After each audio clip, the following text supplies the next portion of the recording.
What's good? Enough room for 4 adults, big boot, extremely stylish interior. What's wrong with no 7-seat option? Infotainment system not very intuitive. SmartPod bag is not standard on cheaper DS7 models. The DS7 Crispark may not have the same prestigious accolades as the acclaimed models from Audi, BMW and Mercedes, but it certainly has styling to match these more established alternatives. Jump inside and you will find the DS7 Crossback is very pleasant to sit inside. There are many interior finishes to choose from, but the performance line is the best choice. Suede Alcantara on the dashboard. Doors and seats give fashionable German models a serious advantage for their money.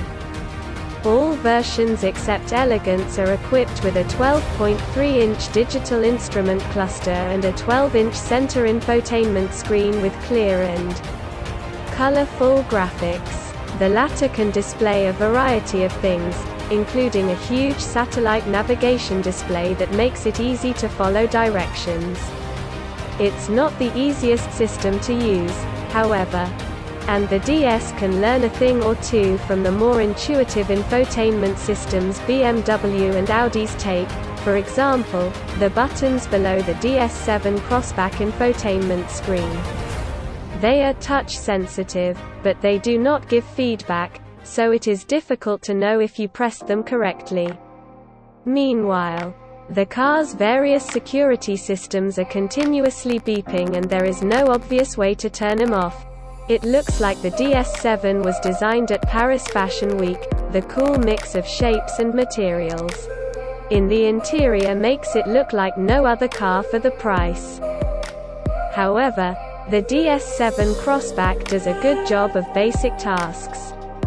Getting a clear image on the large driver display is easy because you get a height-adjustable driver and passenger seat and a steering wheel that adjusts for reach and height.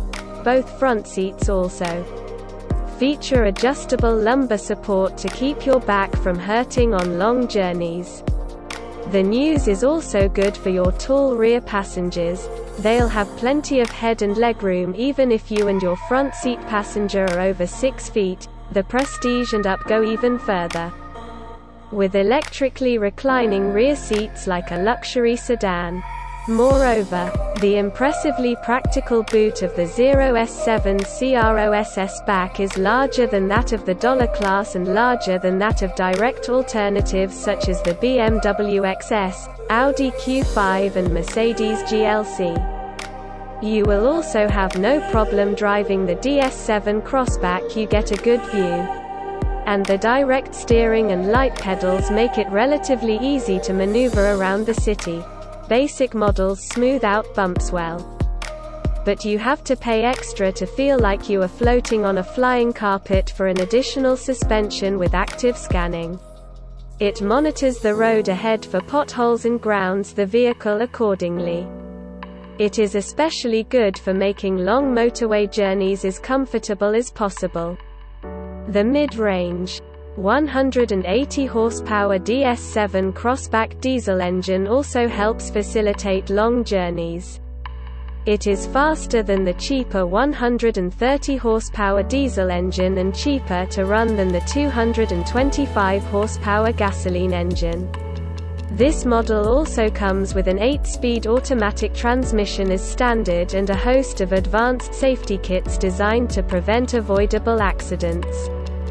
The DS7 Crossback is a good all-rounder and certainly deserves a place on your shopping list if you're looking for a stylish SUV, which will easily stand out among the less attractive BMWs. Mercedes Audi. For a more detailed and in-depth analysis of the DS7 Crossback, check out the interior overview, usability, driving and performance sections on the following pages. How practical is it? The DS7 cab is spacious and has a larger trunk than many alternatives, but you'll have to go for features like the adjustable boot floor on lower spec models. The DS7 Plush Cab looks like an expensive designer travel bag. It looks fantastic and is roomy enough to accommodate more than his or her luggage. How does it feel to drive a car? Gasoline and diesel engines DS7 Crossback are quite tenacious and quiet. Many alternatives are sportier to drive and cheaper to operate.